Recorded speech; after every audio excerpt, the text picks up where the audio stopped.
القضيه هذه تاع دبي السيبري كاينه منها، وهذه من زمان راهي صاريه، وكاينه شحال من وحده حبت تخرج تهضر بصح خافوا.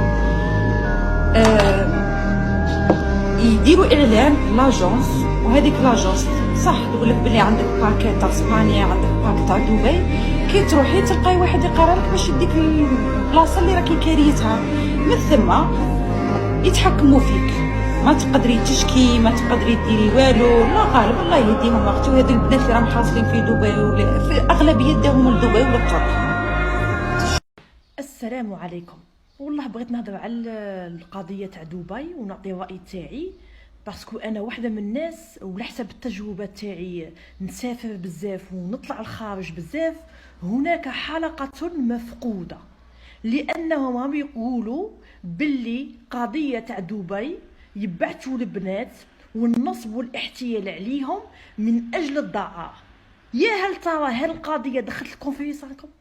هل الدعاره في 2023 تحتاج يقاوعوا جزائريات بالنصب والاحتيال وبالكذب باش يديروا بهم الدعاره في دبي؟ الدعاره هي باطل، ما كاش حاجه بالسيف. الدعاره من اسهل المهن.